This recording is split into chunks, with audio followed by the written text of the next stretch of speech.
जय श्री कृष्ण, राधे राधे, श्री हरिदास। और अब हम इस गांव से होते हुए अब हम जाने वाले हैं ऊंचा गांव, यानी ललिताजू की गांव। तो ये हम पहुंच गए हैं ऊंचे गांव में। ऊंचा गांव पहले ही पड़ता है, लेकिन उस समय पट बंद थे, इसलिए हम जो है सुखदेवी जी के पास चले गए थे। तो यहाँ से अब हम जा रहे हैं ललिताजू के पास।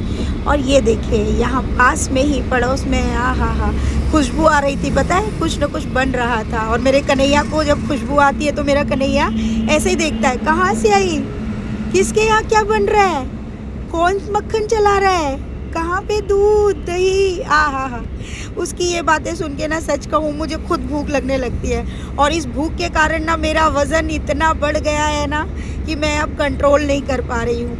और मेरा लाला भी है ना कि वो खुद खुशबू लेता है, मुझे भी खुशबू दिलवाता है। और ब्रिज के भोजन की तो कहने ही क्या, मैं क्या बताऊँ, आनंद ही आनंद, सच्ची बता रही हूँ। मैं चटनी के साथ भी रोटी को बहुत पसंद करती हूँ। तो अब हम ललिताजू के बाहर, यानी उनके घर के बाहर पहुँच चुके हैं। हम उनके मंदिर में प्रवेश कर रहे हैं। यहाँ पर पहले से ही इतना सुंदर सुंदर नृत्य गान सब चल रहा है। मंदिर जो है अभी बन रहा है, इसलिए प्रभु अभी बाहर ही विराजमान सभी को दर्शन दे रहे हैं। और हमारे ऐसे भाग्य कि हमने प्रभु को बहुत ही नज़दीक और पास से उनके दर्शन किए। और यहाँ पर सभी भक्त जो हैं नृत्य गान और अपनी अपनी मतलब खुशी से, आनंद से उनको रिझाने की कोशिश कर रहे हैं। अनंत अनंत जगह से भक्तजन प्रभु को रिझाने के लिए अपने अपने क्रियाकलाप करते हैं। कोई बजा रहा है। यहाँ आप सुंदर सुंदर मनमोहक दर्शन कर सकते हैं। बगल में बैठी है ललिताजू, बीच में हमारी कन्हैया और साथ में हमारी राधा रानी। और यहाँ कन्हैया भी थोड़ा बहुत साथ ही साथ नाचने में मगन हो जाते हैं, उन्हें बड़ा आनंद आता है। लेकिन उससे पहले ही सब उनकी वीडियोस बनाने में मगन हो जाते हैं। इसलिए कन्हैया ने कहा, नहीं भैया, पहले सब नृत्य करते रहो, फ़ोटो वीडियो बाद में बनाना। कन्हैया को बहुत आनंद आ रहा, बहुत बहुत अत्यंत आनंद। और उस आनंद को आप देख सकते हैं। यहाँ मैया इतनी खुश हो रही कि उन्होंने ढोलक की ताल इतनी बना दी कि मैया बोली, अब तुम भी नाच लो सखी।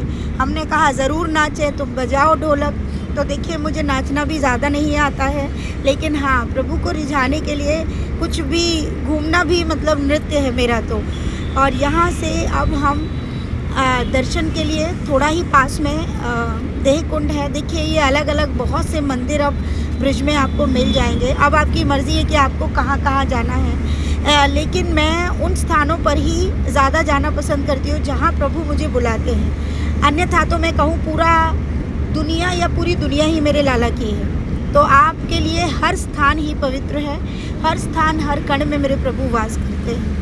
तो यहाँ पर हम आए, लेकिन यहाँ पर अब मैं समझ गई कि यहाँ प्रभु क्यों लेके आए, क्योंकि यहाँ आने की मेरी इच्छा नहीं थी। लेकिन यहाँ पर लाला की भक्त जो है उनका शायद इंतज़ार कर रही थी। उन्होंने बोला भी कि मैं ये बात आज बोल रही थी, उन्हें लाला से स्नेह करना था, प्रेम करना था। तो वो भक्त जो है यहाँ पर मिली, उन्होंने लाला से प्यार लाड़ जो है लड़ाया। और यहाँ ये सुंदर सा छोटा सा शॉर्ट वीडियो भी आप सबके लिए बना दिया गया। तो इस प्रकार यहाँ पर लाला से मिलकर उन्हें आनंद खुशी हो रही थी। लाला बहुत सी बातें मेरे द्वारा अपने भक्तों को बतवाता भी है। और हमारी सोना यहाँ पे सुंदर से यहाँ दर्शन वीडियो ले रही थी। देखिए कितना अच्छा लग रहा था। हम ज़्यादा देर यहाँ नहीं रुक पाए क्योंकि समय काफ़ी हो गया था, हमें बरसाने भी जाना था, हमारी प्यारी प्रियाजू से मिलने के लिए, उनके दर्शन करने थे। लेकिन तभी यहाँ बगल में ही एक और मंदिर था, तो हम वहाँ भी गए, वहाँ भी प्रभु के दर्शन किए। लाइट की व्यवस्था वहाँ नहीं थी, क्योंकि लाइट इस समय उन्होंने बताया कि 2 दिन से यहाँ लाइट नहीं है। तो मैंने कहा आप जो है दीपक ही जला लीजिए। तो उन्होंने कहा जी जलाएंगे। मैंने कहा बिल्कुल सही है। और ये बात करते हुए मेरा कन्हैया ही ये सब बताता है, मुझे तो ऐसा लगता है।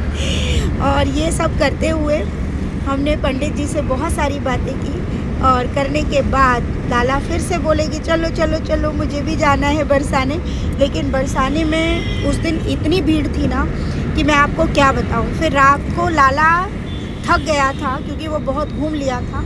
हमने फिर लाला को गाड़ी में ही सुला दिया और उसके बाद हम दर्शन के लिए गए।